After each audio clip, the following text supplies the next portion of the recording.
This is a shir on the Sichas Chelek Yud Ches, the Sicha of Behaaloscha, the fourth Sicha, Behaaloscha Dalet, and here it goes. Pesach Sheni, actually Bashkacha Pratis. I'm recording this on Tuesday in Bangkok. The shir of Chitas is exactly the Sicha content, Pesach Sheni. So about Pesach Sheni, it's known the word of the Rebbe, and the Rebbe is writing this in the Sichas. The Rebbe writes the word of the Rebbe, means his Rebbe, the Frierdiker Rebbe. Pesach Sheni in Yonei is, as is nitokim farfallen. The concept of Pesach Sheni is that there's nothing lost, nothing that's ever irreparable. Min kan allemol verrichten. You can always fix. Afilu mishahaya tome, even if somebody was impure. Mishahaya b'derech hacheka, somebody was in a distant way. Unafilu lochem, even if he chose to be in a state that he couldn't bring the first Pesach. Ados is given beritzone, it was by his choice. Von deswegen kemem esaken sein, nonetheless, you can rectify, you can fix. That's the lesson of the Frierdiker Rebbe. It's brought in Ayemye. The Rebbe brings it in Ayemye. Dafür, we have to understand, it is true. So what I was going to say here, that there's three opinions in the Gemara about the function of Pesach Sheni. So perhaps as an introduction, let me go to the Gemara in Pesachim and just give you quickly the rundown of the three opinions regarding Pesach Sheni and its function. So, like this, it's Gemara, the Pesachim Datzadi Gimel.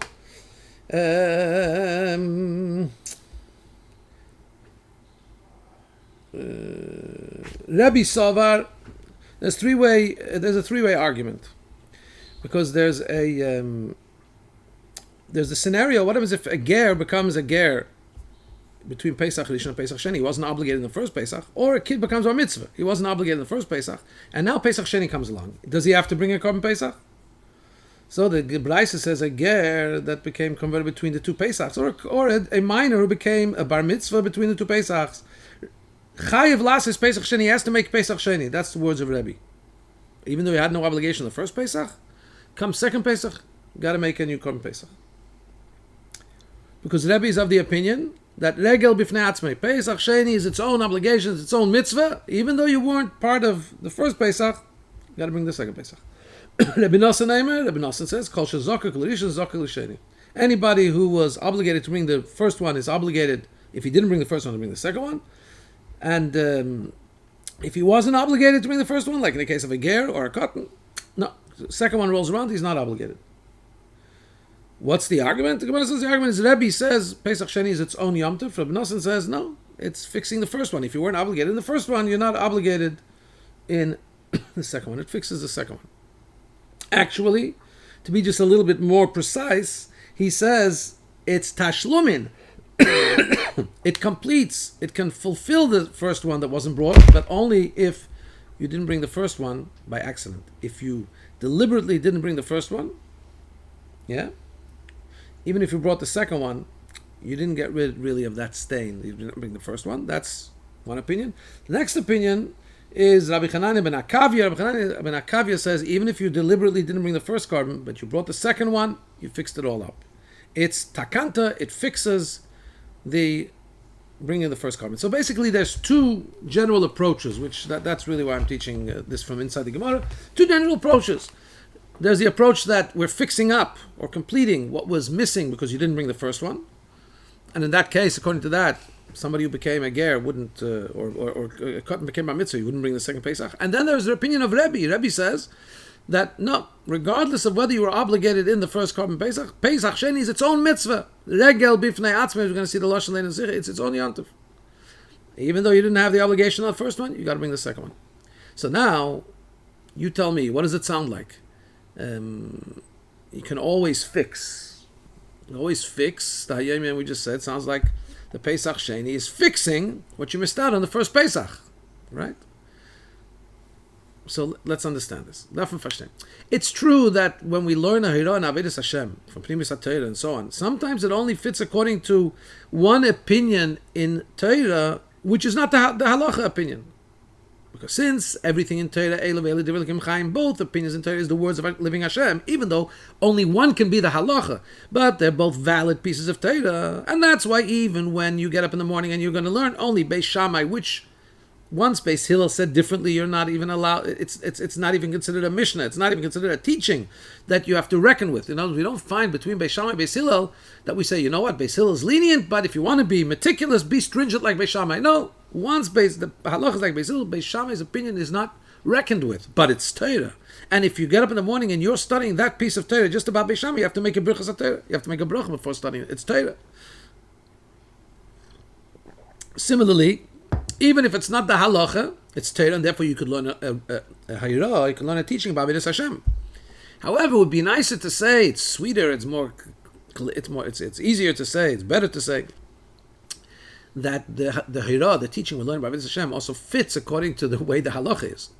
Now, as we just pointed out, there's a machlekes, a general machlekes, is Pesach Sheni fixing the first Pesach, or is it its own yontif? L'chayda, this vart in Hayom Yom is going according to the way of looking that Pesach Sheni is fixing the first Pesach. Right? Either it's tashlumin or takanta. Either it's completing the first Pesach, even though it can't fully make up for it, like we said, according to that Rabbi Nosson, if you deliberately didn't bring the Korban Pesach, then the second one will not totally fix that. But the other opinion is that Takanta tradition is it does totally fix the first Pesach. So then that would be the Vart. You can always fix, right? Parenthetically, in other words, according to Rabbi Nosson, if you made a mistake and didn't bring the first Pesach, definitely the second Pesach takes care of that. That's exactly what it's for. And if you didn't bring the first Pesach even deliberately, you have to bring the second Pesach. Just saying whether or not it totally wipes out the residual effect of not having brought it. At any rate, simply speaking though, the day of Rabbi Hanania, as we said, the day is that Takanta, that the second Pesach fixes the first Pesach, even if he deliberately didn't bring the first Pesach. So, that seems to be perfect with the Vart of the Friedrich Rebbe, but that's not the halacha. The halacha is like Rabbi. The Pesach Sheni is its own regel. And the second Pesach is not at all dependent on the first Pesach. It's its own independent chiyuv, just like all other festivals. So how do we have there, according to the opinion of Rabbi, which is the halacha, as Paskint in the Rambam, how does that fit with the Vart, this nishdokem fafalin, that you can always fix? Pesach Sheni is even when there's nothing to fix. The guy was a pre-bar mitzvah, and he missed the Korban Pesach. He didn't have to bring the Korban Pesach. Now he brings the second Pesach. How does that teach you about fixing what was missed? Base. So very simply, we could say it's not a question, because even according to Rabbi, let's take the theme, let's take the general meaning of Pesach Sheni. Even though Rabbi says it's its own Yom Tov, but when does that obligation come? It's not that if you did the first Pesach, you did the second, you do it again. It's a new Yom Tov came. No. If you didn't bring the first Korban Pesach, right? Then you bring a second Korban Pesach. If somebody brought the first Korban Pesach, he's not allowed to bring the second Pesach. And even if a person, according to Rabbi, even if a person deliberately didn't bring the first Korban Pesach, he brings the second Korban Pesach, and then he doesn't get Kodesh. So that means to say that generally, even according to Rabbi, he says it's a Yom Tov by itself, its whole concept is to come and make up for the first Pesach. And it teaches us there's no loss. Nothing's, right? And that's the way it was. How did the whole Korban Pesach come to be? It was to fix that the people said, why should we miss out Lomani Gado? We're Tmeim, L'Nefesh we're Tamei. And then Hashem said, no, you got to make up time. Somebody was Tamei, somebody was far away. On the second month, the 14th day of the month, in the afternoon, make the Korban Pesach. The fact that Rabbi says, mainly, that means, what that means to say, somebody who was, the purpose of him saying that is to say that Chayavim alav Pesach Sheni b'fnei atzmei kodesh. There's an individual kodesh for Pesach Sheni. In other words, if somebody mistakenly, b'shoigeg, inadvertently, or by reasons beyond the control, an einus, didn't bring the Korban Pesach Rishon, so now he has to bring the second Korban Pesach. Now there's a machlekes. If a person b'shoigeg, by accident, didn't bring the first Pesach, what happens if he now deliberately didn't bring the Korban Pesach? So Rabbi says the second korban, so like this. According to Rabbi Hanania, that the second korban pesach is just fixing the first one. If the first one he really didn't have to bring because he had a oinus, so even if he doesn't bring the second one, there's no koros. Because the second one is just a continuation of the first, and the first he was mamish potter from. Right? However, according to Rabbi, he says, no. The first take he was taka potter from, but the second one comes as a full-on obligation. And now if b'mezid you don't bring it, there's koros. So that's really what regel b'fnei atzmei means. But La'ilam says that Rebbe, in general, of course it's coming to fix what was not done in the first korban pesach. That's the whole context is. You bring it on the first. If you brought it on the first, you can't bring the second. If you didn't bring it on the first, you bring it on the second. However, it's not so simple, because in the end of the day, the fact that Rebbe says it's regel b'fnei atzmei is not just about koros. He also says b'poel, that's why he paskins in the Gemara, that a ger that becomes this guy between the two pesachs, or a kid that becomes bar mitzvah between two pesachs, has to make a pesach sheni. Oh, he didn't have any obligation of pesach rishon. That doesn't seem, this aspect, the way the application is in a gershon gayer, shahigdel, doesn't seem to fit the vort of it's nishtok of hafalin. This is not fixing something. He's bringing a car. He wasn't obligated in the first Pesach. So how does that aspect fit with the Vart of Fidikra? Again, the Rebbe said it's okay if it fits with certain aspects. It's even okay if it fits according to Shitta that's not la'alocha. If it only fits with Rabbi Hananya, it fits perfectly with Rabbi Hananya, right? Because Rabbi Hananya says that it's takante tradition, that it's fixing the first one. Very simple. You have to bring the first one. If you deliberately didn't bring the first one, you bring the second one, and you're no koros. So it's definitely a makeup. So the word can fit, but that's not the halacha. Rebbe is the halacha, which is regel b'fnei atzmei. So it doesn't have to fit according to the opinion that's halacha, but better yes that it fits the opinion of halacha. Even according to Rebbe, the Rebbe just said, generally the concept fits. You didn't bring the first place, you bring the second place. However, it doesn't fit fully because the application of that when a ger or cotton becomes obligated only in middle of the two Pesachs that they now have to bring, that doesn't seem to fit with the concept of snishdoka fafal. It's not fixing something. Gimel. So with regard to a cotton, we could still say the fact that a cotton is obligated to make a Pesach Sheni. How do we have an aspect of snishdoka fafal that you're fixing something that was missing? We could say like this, at least bedoichik, we could force the following answer. In other words, it's not an easy answer, but we could kind of fit it in. What could we fit in? Since a cotton is allowed to be appointed onto a korban pesach. There's even a svara that even midairaisa, it says seleves oves, a lamb per household. It includes also kids under bar mitzvah. And the Rambam says even more so, if the kid was part of the intentionally part of, by the ones who were doing the carbon, part of that first carbon, you can't bring a carbon sheni for him. He's part of him Pesach Sheni. So you do see that he is somehow connected to the mitzvah of carbon Pesach. And Memela, what happens is, if he wasn't part of the Pesach Rishon, and he became a Godel, became bar mitzvah between two Pesachs, so the obligation to make Pesach Sheni is in some way fixing that he wasn't optionally part of the first Korban Pesach. He was potter, but he could have been part. So now we're fixing that he wasn't part. You can make it up in Pesach Sheni and bring a fully obligatory Korban Pesach Sheni. However, I'm just wondering out loud, if a kid knows he's becoming bar mitzvah, even though usually, let's say a family where usually the kids are, counted as part of the Korban Pesach, if this is the year that he's become bar mitzvah between the two Pesachs, maybe in that case, again, thinking out loud, I don't see that the Rebbe points this up, then he wouldn't be part, because come Pesach Sheni, he can bring a full Korban on his own. Anyway, however, it's just a matter for further thought.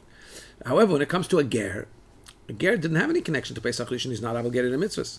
So how does that fit with regard to a ger, this nishdokim fafal, that this is somehow a makeup? Making up what? He wasn't at all obligated in the first Pesach. It says the Rebbe v'yeshlema abir b'zer. We can explain.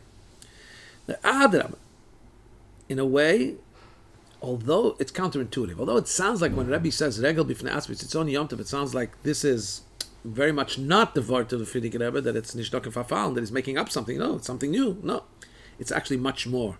Es ist nishtoken verfallen. Much more than the other opinions that say tashlumin or takanta. Why?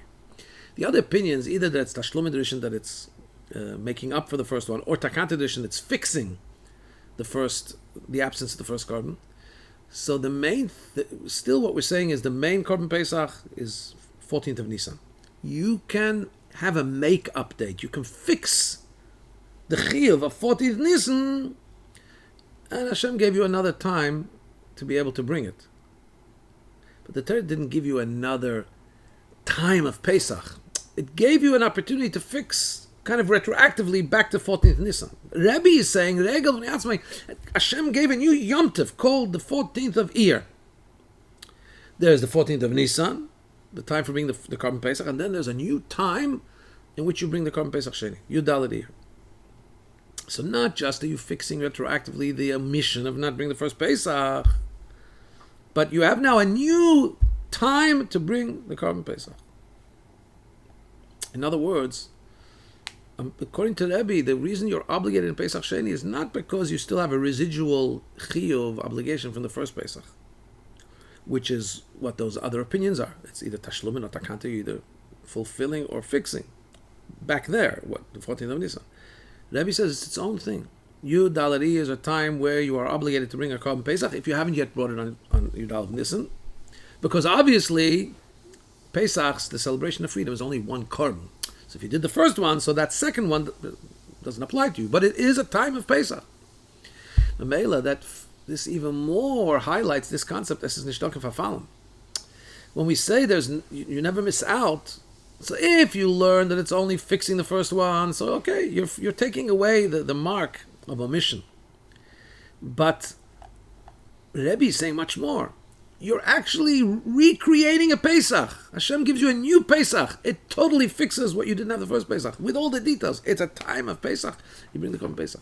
And the Rebbe says in Or 24, you could say that there's two aspects to the Rebbe's, Frierdiker Rebbe's Pisgam. There's Meken Alamal Farichten, you can always fix. Even something was Tomei, even if it was far, even if he did it deliberately, doesn't even Britzene, you can always fix.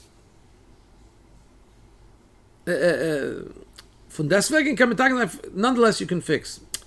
Why does he add at the end? Nonetheless you can fix. He just said you can always fix, even if you were Tommy or someone. So the Rebbe says maybe there's 2 points. There's you can always fix, in other words, clear up the omission. That's the last thing. We can all verrichten. Von deswegen kann man all I can always fix what was missing. And then maybe in the first thing, where he says it's dog verfahren, there's nothing that's missing. We can all verrichten, you can always fix. Maybe that's Shlemus, you can always recreate. We're going to talk much more now about what does it mean, Tashlumim v'lo Shlemus. Not just fill in what's missing, but Shlemus means to bring a wholesomeness that was not there before. So there's 2 aspects here. The aspect of fixing and the actual action of even doing better than fixing, actually recreating kind of a new wholesomeness. So let's understand. We're going to talk about this a little bit more as the Sikha develops. So according to this, we'll understand also about a ger that converts between Pesach Rishon and Pesach Sheni, or a boy that becomes bar mitzvah between Pesachs. The fact that there's an obligation to make the Pesach Sheni, even though they had nothing lacking, because they weren't obligated in the first Pesach. But since the point of Korban Pesach is not just to fix the omission in the past, but to create a new reality, to fulfill the obligation of the new reality of the new time of Pesach that Hashem provided, Yud Daled Iyar. Okay, so that they do have. And now they're mechuyev mitzvahs. So now we are fixing. What are we fixing still? We have to hone in on this. Hey, according to this, we'll understand. Even Rabbi who says Pesach Sheni is tashlumin, even according to Rabbi, Pesach Sheni is a tashlumin. Why? Because the word tashlumin doesn't always. What we're asking, it's not fixing some omission. The ger wasn't chayev first Pesach. So what do you mean you're fixing? Tashlumin also means wholesomeness. Aleph, tashlumin can mean mashlim zayin chesaron, to fix an omission, to fix something that was lacking. Basically, means shlem is to bring a completeness, a wholeness.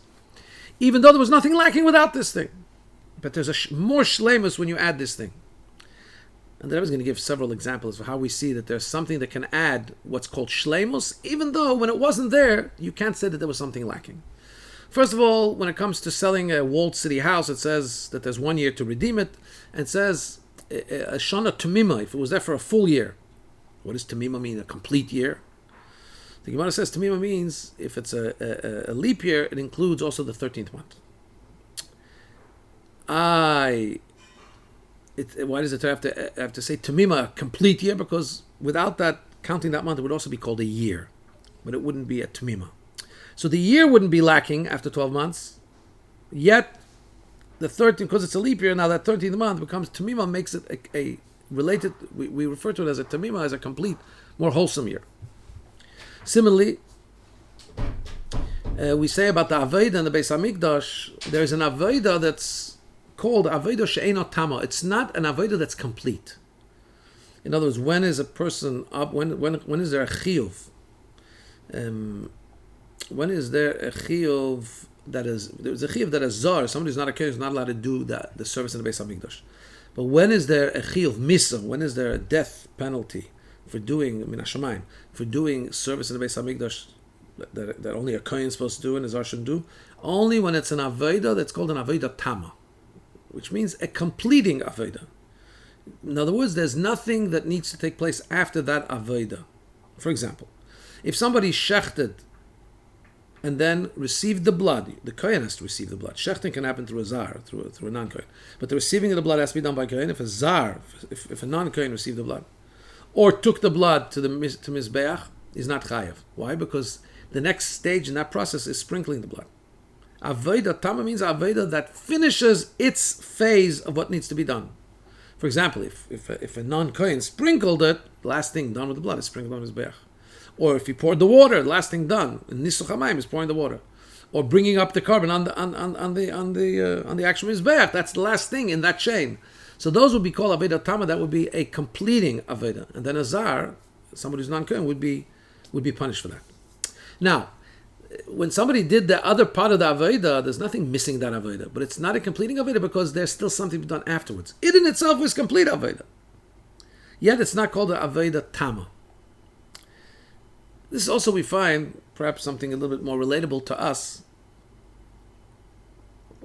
We find two concepts regarding tzedakah.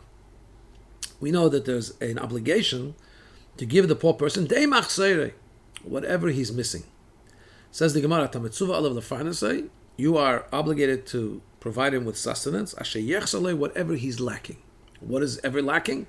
Could be that this person is used to having sus lirkev, a horse to ride on, and a servant running in front of him announcing, "Sir, whatchamacallit is on his way."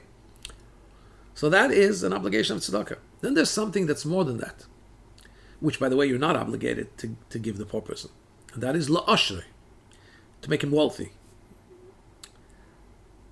Even though that's not something that he's lacking. So let's understand what the Rebbe is saying here.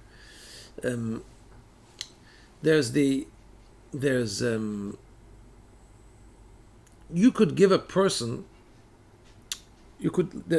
again, I'm getting a little, I got a little confused there because if you look up the Gemara in Ksubas, and we all know that at the mitzvah, I think Rashi brings it even, you have to give him what he's lacking, but you're not obligated to make him rich. So there's two levels. The Rebbe is saying regarding tzedakah, there's two levels. Not that you're obligated to do both, but there's two levels. There's what he's lacking, that we have to give the ani, and it could be very lavish if that's what he's used to.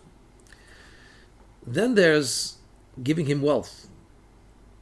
Now the thing is like this: if I can give somebody wealth, so now let me just give a quantifiable example. He's used to one person running in front of him. Now I can make him wealthy. The wealthy people have 5 people running in front of them. So now, once I give him 5 people running in front of him, does that mean that when he only has one person running in front of him, he was missing something? No, because he's not used to that. So he had once you gave him a horse and one person running in front of him, it's complete. But now there's something more that you can do. Again, tzedakah-wise, you're not obligated. But now there's a higher level that a person can have financially, and that is wealth. 5 people running in front of him. So that's shleimus. That's not that when he doesn't have those 5 people, there was something lacking. No, he had one person. That's what he's used to. Now you've taken care of his needs. But there's something that can be added onto that, which is called shleimus. It's adding more completion. It's an additional dimension, the dimension of wealth, more than he needs. And the Rebbe is going to give a fascinating application of this. Just hang on. Vav. So now what we can say is like this. Again, so we said tashlumin can mean filling what was lacking. It can also mean adding a new dimension of wholesomeness. Which, even if it wasn't there was nothing lacking. So we can say that when we say that Einat Tashlumin Rishon, what Rabbi says in the Gemara, the second Pesach is not a completion of the first. The Regel Fnei Atzmi, it's its own Yom Tov. He wants to bring out it's not that it's not Tashlumim, it's not adding, it's not filling. He's saying it's not such a Tashlumin that the whole purpose is to come and fix the omission, fix what was lacking. But it has its own agenda. The whole concept of the Pesach now gets achieved in a wholesome way. So by Gersh and his Gayer, there's also this inyan of Tashlumin. In other words, why? Because you're right, before he wasn't allowed to bring the Korban Pesach, he wasn't Jewish. But as his Nishdokim Fafal, he doesn't lose the Shleimus of bringing the Korban Pesach. And this becomes more understood when we take a look at the way we look at a Ger. The Chidah, Reb Chaim Yosef David Azulai, the Rebbe very often would quote this particular vort of his, where it says, Gershin is Gayer. It doesn't say Goyshin is Gayer. Like, for example, when we talk about the contrasts, so it's a Eved Shenishtacher, a slave that was freed, or a Kotten Shigdal, a minor that became, a God that became a Bar Mitzvah. So it should say Goyshin is Gayer, a Gentile that became converted, became Jewish. It doesn't say that. It says, Gershin is Gayer. He's already a Ger before he's in his Gayer. Because says the Chidah, before he was Megayer, in actuality, he was already a Ger. He already had, while he's still halachically a Goy, he already had the spark of a holy neshama. It wasn't brought out in actuality. In a revealed way, it only came out once he converted. So in that sense, what develops here is that even by Pesach Rishon, he was already a Ger in potential. And so he had a connection to Pesach. But Pesach Sheni now brings him a shleimus that now he has the full Pesach, and his connection to Pesach in the first Pesach now becomes reenacted, so to speak, by the second Pesach, where he brings a full-on Pesach Sheni.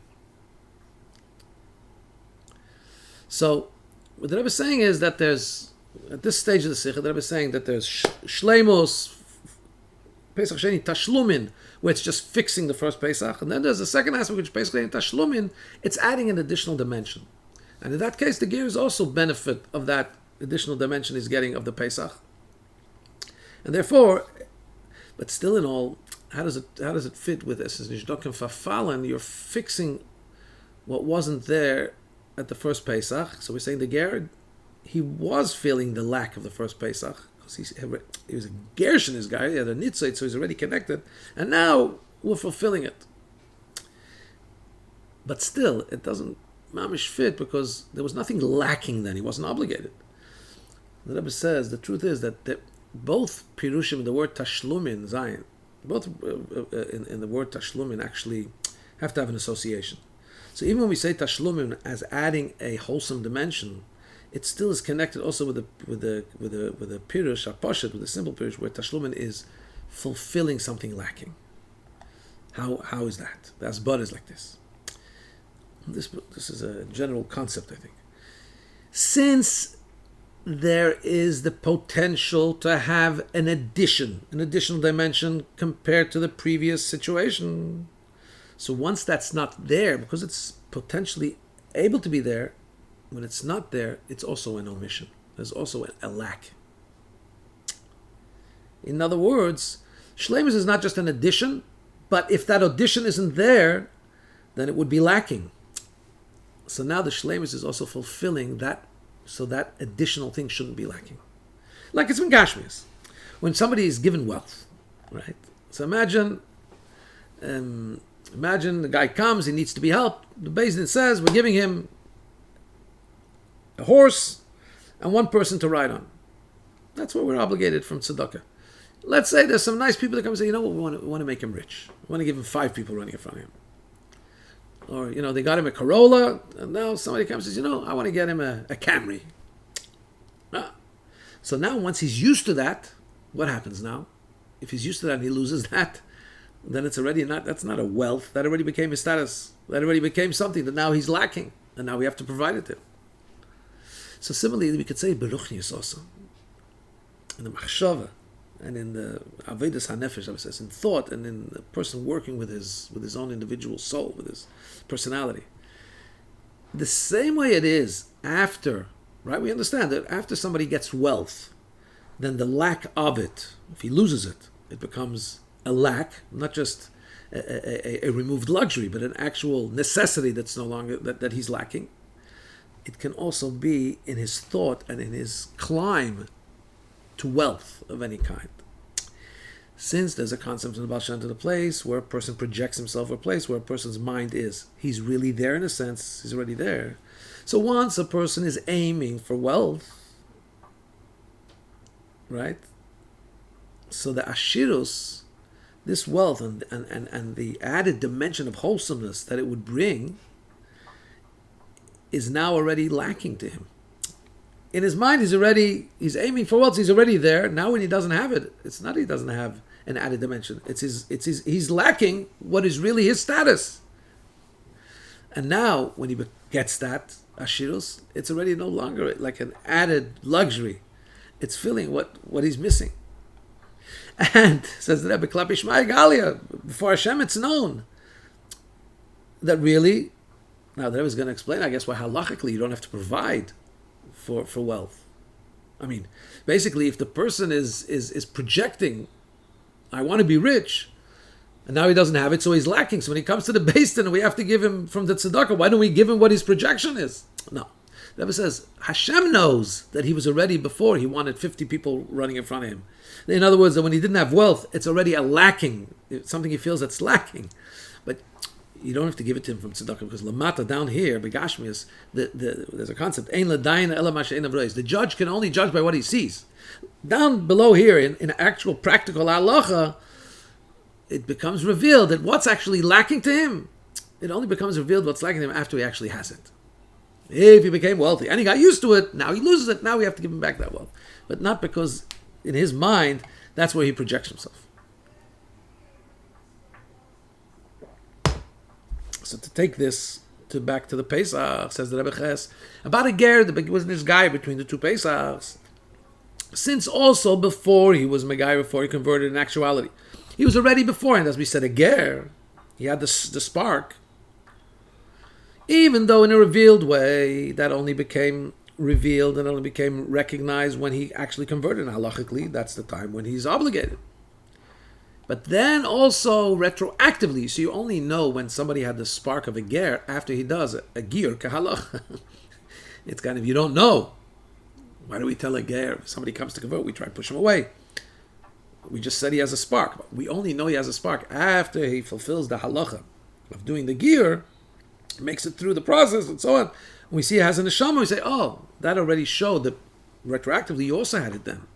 So it comes out that when he brings the Korban Pesach Sheni, he's really fulfilling the Pesach Rishon that the ger was pining away to be part of, and was really part of it, just couldn't do it because that was already, so it's not just an added thing he's getting now, actually fixing what he couldn't do in that previous Pesach. Right? Beautiful. Test. So the teaching here is like this. The Hirah for each one of us in our Aveda. It tells you how much you have to be dedicated in trying your best to spread Torah and mitzvahs, Torah and Yiddishkeit, especially the Hafatzas HaMayon, spreading the wellsprings of Chassidus. A person may think by himself, the work is important. But you know what? It's only a hidden mitzvah. It's only to beautify the mitzvah. It's a shleimos. Of course, if I do it, it's going to bring a new wholesome dimension to the people around me and to me. But why do I? It's not if I don't do it, something will be lacking. It's like kind of added, extra credit. Why do I have to be so, be so, do it with such haste and with such energy? So we tell them, no. Don't just think it's shleimus as an added wholesome dimension.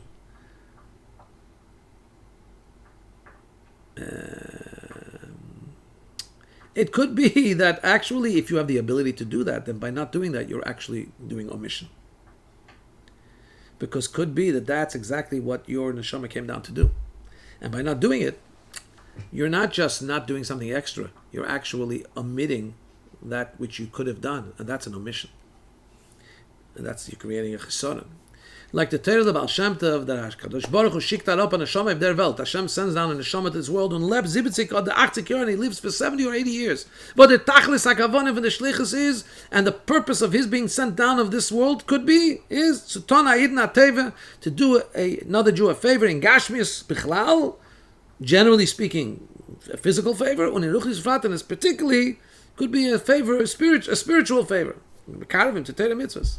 It could be that this favor that you're being given the opportunity to do today with this particular Jew, it could be this is the reason your neshama came down here on this world. And if God forbid you're not doing it, that's just you're missing an extra credit. You're missing out the main function of the neshama coming down here on the world. And since nobody knows, you don't know which activity and at what time and to who, which neshama came down for, so you got to be involved in all activities that come your way in a way of chatayf achel, chatayf shti. You got to grab it and eat, grab it and drink. In other words, you got to anything that comes to your horizon, to your environs, just go for it. Maybe this is the whole purpose. You wouldn't want to find out that you missed the boat, you missed what you came here for. And through this, we'll be zeichet to the Geula Mitzvah Shlema. The Rebbe underlines Hashlema, the complete Geula. Both explanations, both translations of Shlema. That first of all, it's going to fix all the lackings of Golus. Shlema, it's going to complete all that which is lacking. And it's also going to bring a Shlema, a whole new wholesome dimension into the world, higher than the world was even before Chet Eitzadas. Before Chet Eitzadas, the world was complete. Then it was called Eile Toldes Hashemayim V'Aretz, and the word Toldes is written with two vavs, with a full vav. It says the Eile Maminu Nivra, the world was created in a complete way, but there's going to be something higher. Eile Toldes Peretz. These are the children of Peretz. Peretz was the father, great-great-grandfather of David HaMelech. There also says Mole. It says with full Toldes, when Mashiach comes, it's going to be even higher than the completion of the world at creation. It's going to be a higher completion. In other words, the world wasn't lacking anything. So if we went back to the way the world was before Chet Eitzadas, it would be complete. No, we're going to have a new shlemus, which means an added dimension. As the Rambam says, in that time there won't be laid off, there won't be any hunger, there won't be any war, there won't be any jealousy, there won't be any competition. There'll be a shlemus, there'll be a completion. There won't be any lack. And then the Rambam adds a different thing. There'll be so much good. There will be no lack, and there'll be a vast amount of good.